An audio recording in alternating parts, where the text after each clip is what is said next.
तो उसी हॉस्टल में एक लड़की थी नॉर्वे की, तो हम सबकी दोस्ती हुई थी। तो नॉर्वे वाली लड़की मेरे को शाम को बोलती कि भाई चलना पार्टी करने चलते हैं आज शाम को। और मेरे को रेस्ट करना था क्योंकि मेरे को था कि मेरी कमर ठीक हो जाए, मैं फिर वॉल्केनो बोर्डिंग करनी है मेरे को। मैं बोला तू जा, नहीं मैं नहीं जा रहा पार्टी करने। हमने लंच साथ करा था तो वो सोची थी शाम को भी चले गए, तो मैंने मना कर दिया उसे। तो वो अकेले चली गई पार्टी करने। मैं सो रहा हूँ अपने बेड में, सुबह 3 बजे आती है वो, मेरे को रोते रोते उठाती है और रोने लग रही। कमरे में और सारे सोने लग रहे, मेरे पास आके चीख चीख के रो रही। मैं बोला क्या हुआ क्या हुआ? बोली कि मैंने बाहर ऐसे पार्टी करने गई थी, एक कोई मेरे को बूढ़ा अंकल मिला कनाडा का, उसके साथ मैंने बियर वीर पी ली और मेरे को नशे हो गए। वापस आने लगी तो किसी ने मेरे साथ छेड़छाड़ करी और मेरा फ़ोन छीन लिया और मेरे साथ गलत हुआ है। तो मेरे को उस पर बहुत ज़्यादा दया आई, मेरे को बहुत बुरा लगा यार। मैंने पहले तो उसको थोड़ा सा डांटा कि भाई ये तेरा मतलब क्या है रात रात को घूमना और बूढ़े अंकल के साथ बियर पीना। तो मेरे को इस चीज़ पे भी गुस्सा आया। फिर मैं बोला चल कोई नहीं, अब जो हो गया तू आराम कर। मेरी थोड़ी सी बहुत ही मैं सिंपैथेटिक हो गया उसकी तरफ। तो मेरे पास बोली मेरे पास फ़ोन नहीं है घर पे बात करनी। तो मेरे पास फ़ोन था, मेरा 2 फ़ोन रखता हूँ, एक iPhone 14 Pro, एक था मेरे पास iPhone 12 Pro Max। तो मैं बोला कि भाई ये फ़ोन तू रख ले, कोई नहीं अपने घर पे बात कर ले और ऐसे वैसे। तो वो बोली ठीक है थैंक यू। उसने घर पे बात करी, अपने जो भी सबको बताया। सुबह हुई तो बोली कि मेरे को नया फ़ोन चाहिए, मेरे साथ फ़ोन लेने चल पड़ेगा क्या? तो हालांकि मेरे को और काम था, उस दिन रिकॉर्डिंग पे जाना था। मैं बोला चल मैं चल पड़ता हूँ। मैं उसे ले गया, उसके लिए फ़ोन सेलेक्ट करा, फ़ोन दिलवाया। वो फ़ोन कल आना था, उधर भी उसकी मदद करी, फिर उसे खाना दिलाया, वापस लाया। भाई मैंने उसकी 2 दिन पूरा ध्यान रखा उस लड़की का, उसके साथ जो हुआ। 2 दिन बाद उसने नया फ़ोन ले लिया मेरे को, उसने मेरा फ़ोन लौटा दिया, मेरा फ़ोन भी ख़राब करके दिया उसने। वो वापस आया, उस पर 15,000 रुपये खर्चा आया। छोड़ो चलो, फ़ोन दे दिया। अब क्या हुआ कि नेक्स्ट डे हमें जाना था वॉल्केनो बोर्डिंग करने। वो अपनी जाके फ़ीस दे आई और मैं बोला कि मैं फ़ीस नहीं दे के आया। बोली मैं ना खाने जाने लग रही हूँ। और वो खाने वाला रेस्टोरेंट था हमारे हॉस्टल से 300 मीटर दूर, और जहाँ पे वॉल्केनो बोर्डिंग की वो फीस रजिस्टर कराना था, एक दिन पहले कराना होता है, वो था 350 मीटर दूर, 50 मीटर दूर था सिर्फ उस रेस्टोरेंट से, और हमारे हॉस्टल से भी 350 मीटर दूर। तो मैं बोला यार मेरा तो मैं रेस्ट कर रहा हूँ ताकि कल मेरी कमर परफेक्ट हो जाए, ये ले पैसे, ये ना मेरी वॉल्केनो बोर्डिंग की फ़ीस पकड़ा दियो। तो बोली लड़की बोली sorry but I am not going there, I am going to have my lunch, I don't want to walk 50 extra metres. मतलब वो लड़की बोल रही है मैं तेरे लिए 50 मीटर एक्स्ट्रा क्यों चलूँ, मैं क्यों तेरे पैसे दूँ? बोली नहीं तू खुद दे। मतलब भाई मेरा उस दिन मेरे को इतना बुरा लगा ना यार। तो बताओ अपन कितना ज़्यादा किसी के लिए करते हैं कई बार। भाई ये क्या सीन है यार? भाई इंडियंस ना बहुत दिलदार हैं, बाहर के लोग नहीं है यार। भाई ये थोड़े चोर भी होते हैं, चोरी भी होती है हाँ। जैसे हम भी गए थे लंदन घूमने, हम भी एक डॉम में रुके थे भाई। हम मतलब पार्टी वार्टी करके हमने सोचा कि हम थोड़ा और आगे निकलते हैं, पहले हॉस्टल में चिल करा थोड़ा, फिर हम चले गए। तो जब हम वापस आए ना तो हमने देखा भाई हमारे 1-2 सामान हमारा गायब है।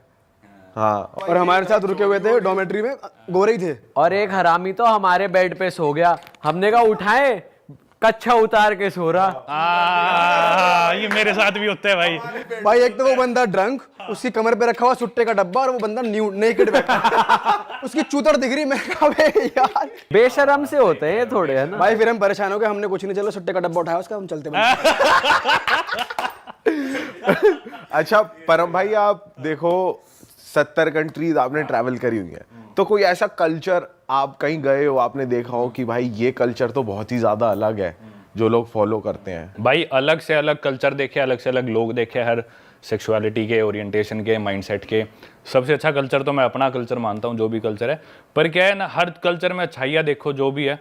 और एक चीज़ ना बहुत ज़्यादा जो मैंने ट्रैवलिंग से ही सीखी, भाई कई कल्चर्स बिल्कुल अपोजिट होंगे पर अपने लिए वो चीज़ बहुत अजीब है। जैसे वो इथोपिया मुर्सी ट्राइब में गया था, औरत अपना होठ काट के उसमें प्लेट डाल लेगी और वो सोचते कि भी ज़्यादा सुंदर लग रही हूँ, मेरा होठ बड़ा होगा, होठ में छेद बड़ा होगा। तो 2 आदमी लड़ेंगे, एक आदमी मर जाएगा, जो जीतेगा आदमी वो अपनी पसंद की लड़की गाँव से चूज़ करेगा, उसके बाद उसकी शादी हो जाएगी। ये चीज़ बहुत अजीब है। पर ना हम उधर देखने गए हैं, उनके पास गया हूँ, तो मैं जाके बोलूँ भाई ये क्या कर रहे हो, अजीब है। वो चीज़ मैं गलत मानता हूँ क्योंकि मैं गया ही क्यों वहाँ पे। एक तो दूसरी चीज़ ना, जैसे अपने अंदर अरेंज मैरिज का कॉन्सेप्ट बहुत नॉर्मल है इंडिया में। यही बात आप किसी गोरे को बता दो, कोई ये क्या मतलब, ये क्या कल्चर हुआ, तुम्हारे घर वाले कैसे तुम्हारा पार्टनर डिसाइड कर देंगे। वहीं अगर हम बाहर जाएंगे तो सिर्फ बीफ खाते हैं, अपन बीफ नहीं खाते बिल्कुल भी। अपने लिए बीफ खाना मतलब बहुत बड़ा पाप है। बाहर मीठी बीफ चलता है सबसे ज़्यादा। तो देखा जाए ना तो मतलब हर कल्चर अपनी जगह ठीक है। वो बीफ खाते हैं ठीक है भाई, उनको वो अवेलेबिलिटी है, उनको अपने हिसाब से शादी करनी है, करो। उनका जो लाइफस्टाइल है, एनवायरनमेंट है, उसको देख के उन्होंने डेवलप किया। हमारे कल्चर अपनी जगह। तो भाई अजीब वगैरह होती है, सारी तरह के लोग देखे, ओपन मैरिजेस देखी है, और कई 70 साल के लोग हैं, कभी शादी नहीं करी, बहुत खुश है, पर ज़्यादातर ऐसे होते हैं डिप्रेशन में है। तो सारी तरह के लोग देखे हैं, सब चीज़ें अपनी जगह वो ठीक है, अपनी जगह अपन ठीक है। भाई आपने टर्म बोला ओपन मैरिजेस, ये क्या चीज़ है और ये कैसे प्रैक्टिस करते हैं? ओपन मैरिज होती है भाई जब आपकी शादी होगी, but then you are still looking for new sexual partners, मतलब पति भी और पत्नी भी। तो आप चाहे शादी हो चुकी, हम एक दूसरे से कमिटेड है, जो इमोशंस है वो हम सिर्फ पति पत्नी आपस में शेयर करेंगे, उसके अलावा जो भी नीड्स है वो हम बाहर सीख कर सकते हैं किसी और पार्टनर से। आपको इनवाइट किया किसी ने? नहीं भाई, मेरे को एक लड़की मिले बहुत है मेरे को। एक लड़की थी, वो थी यूएस की, तो उसके साथ मेरे को मिली वो फ्रैंकफर्ट जर्मनी में। तो उसके साथ ऐसी बात चल पड़ी, तो मैं बोला कि भाई अच्छा कौन कौन है घर में, किसके साथ रहती हो? तो बोली I live with my nesting partner. Nesting partner, मैं बोला वो क्या होता है? बोली नहीं, नेस्ट मतलब हमारा घोंसला, और मेरे घोंसले में जो मेरा पार्टनर रहता है वो, तो हम उसे नेस्टिंग पार्टनर बोलते हैं। तो मैं बोला इजंट ही योर हस्बैंड और योर बॉयफ्रेंड? बोली no, he is my nesting partner. मैं बोला ऐसा क्यों? बोली क्योंकि हम और मेट्स भी आते रहते हैं ना, कभी मेरा और बॉयफ्रेंड आ गया, उसकी और गर्लफ्रेंड आ गई, तो हम नेस्टिंग पार्टनर बोलते हैं। तो ये कंसेप्ट काफ़ी कॉमन है। एक और लड़की मेरे को जर्मनी में ही मिली थी, वो रोमेनियन थी, लेकिन यूएस में काफ़ी कॉमन है कल्चर, और यूरोप में काफ़ी कॉमन है, बहुत होता है। भाई यूरोप वाली जो बेल्ट है वो हम इंडियंस के लिए काफ़ी एक्सेसिबल है, काफ़ी लोग जाते हैं वहाँ पर।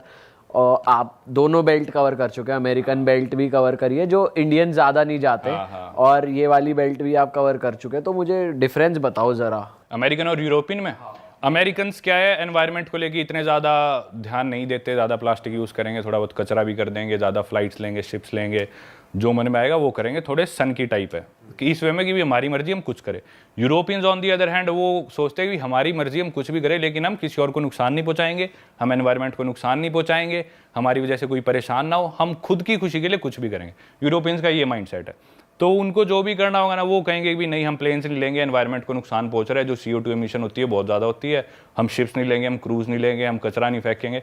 वो बहुत ज़्यादा इस तरह के यूरोपियंस। हम बस और ट्रेन यूज़ कर लेंगे, पब्लिक ट्रांसपोर्ट लेंगे, साइकिल चलाएंगे, गाड़ी नहीं लेंगे। अमेरिका में शौक बहुत ज़्यादा है, पैसा बहुत ज़्यादा है। अमेरिका की इस तरह की सोसाइटी है। वैसे क्राइम मुझे लगता है अमेरिका में ज़्यादा है। अमेरिका में ज़्यादा है। जैसे कोलंबिया वगैरह आप गए हो भाई, वहाँ पे हमने बहुत ज़्यादा डॉक्यूमेंट्रीज भी देखी हैं, और ये नार्कोस वगैरह भी देखा है कि बैग में स्लिप कर देते हैं। हाँ भाई, कोलंबिया से रिलेटेड किस्सा बताता हूँ आपको, बढ़िया, मतलब काफ़ी किस्से कोलंबिया के, तो पर एक काफ़ी इंटरेस्टिंग। कोलंबिया एक कंट्री है साउथ अमेरिका कॉन्टिनेंट में, उसकी एक सिटी है मेदेजीन। स्पेलिंग में उसमें डबल एल आता है, मेदेलीन होता है, लेकिन कोलंबियन स्पेनिश में ल को ज बोलते हैं, तो मेदेजीन। वो शायद उसकी मेन सिटी है ना उस कंट्री। मेन कैपिटल तो बोगोटा है, पर मेन सिटी टूरिस्ट ज्यादा मेदेजीन में आते हैं, शायद बोगोटा से ज्यादा आते हैं। वहाँ के कुछ फेमस सिंगर्स वगैरह भी है, मालूमा वगैरह, ये सब वहाँ के हैं। हाँ। पर Pablo Escobar was from Medellin as well. तो उस सिटी में भाई, वो सिटी ना यूँ माना जाता है कि पूरे अमेरिकाज की या वर्ल्ड की भी सबसे सुंदर लड़कियां माना जाता है वहाँ की है। सबसे ज़्यादा ड्रग्स जो भी है, कोकेन सारी कोलंबिया से आती है, उसका बेचना और कंट्रोल वो सारा मेदेजीन में होता है, सारी चीज़ें वहीं पे। तो एक नया ड्रग चला हुआ है, उसका साइंटिफिक नेम तो है स्कोपोलामीन, कॉमन नेम है उसका डेविल्स ब्रेथ। वो कोलंबियन ड्रग है, कोलंबिया में उगता है वो ड्रग अगर मान लो भाई आपके सिस्टम में चला गया ना दीपक भाई, लेट से मैंने आपकी पानी में मिला दिया, या आपके किसी तरह आपके अंदर चला गया, तो 1-2 दिन तक आप ना हिप्नोटाइज से हो जाओगे, आप होश में रहोगे, लेकिन आपको पता नहीं आप क्या कर रहे हो, जो मैं कहूँगा ना वो करोगे। अच्छा। 1-2-3 ढाई 1 दिन तक उसका नशा रहता है, तो आप उसके नशे में रहोगे। और वो नशा ना, मतलब थोड़ा सा वो ड्रग आपके अंदर चला जाए तो वो आप पे असर कर देता है। तो वहाँ पे बहुत ज़्यादा चला हुआ है कि ना क्लब्स में लड़कियाँ या कोई भी आदमी आपकी ड्रिंक में डाल देगा, वो स्पाइक कर देते हैं।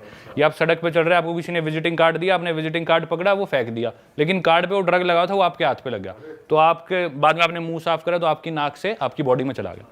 वो ड्रग ऐसा जाता है भाई, उसका इतना मिसयूज़ करते हैं लोग वहाँ पे। मैं आपको स्टोरीज बताता हूँ, मेरी आंखों देखी। 2 अमेरिकन्स थे, वो एक पब में बैठे, जाके टेबल पे दारू पीने लग रहे। 11-12 बजे पब बंद हो गया। उसके बाद वो साथ में एक टेबल पे कपल था, वो कपल आगे बोला भाई हम तुम्हारे साथ बैठ जाएगा। वो बोले हाँ बैठ, जो कपल तो ठीक सा लग रहा था, कपल पे कौन शक करता है। 3 दिन बाद उनकी नींद खुली अपने अपार्टमेंट में। वो अमेरिकन्स थे, काम करते थे मेदेजीन कोलंबिया से। अपने अपार्टमेंट में ज़मीन में सो रहे थे, उनका फर्नीचर बेड वेड सब गायब। सिक्योरिटी के पास गए, भाई हमारा सामान गायब। बोले अरे आपके दोस्त ले गए, आप ही तो रखवा रहे थे गाड़ी में। बोले कैसी बात कर रहे हो। उन्होंने वीडियो फुटेज दिखाई, वो खुद उठवा के अपना फ्रिज सामान रखवा रहे। अरे वाह, आपने ये वीडियो यहाँ तक देख ली भाई, तुमने हमारी मेहनत सफल कर दिया। तुम ही लोग हो असली रियल हिट। और अगर आपको बहुत मजा आ रहा है ऐसी क्लिप्स में, ऐसी वीडियोस में, तो फटाफट जाइए प्लेलिस्ट पे बिंज वॉच कीजिए और सारी वीडियोस देख डालो और मौज काटो। That is it. हम मिलेंगे नए पॉडकास्ट में, नए क्लिप में। Till then bye bye, see you, take care, do subscribe.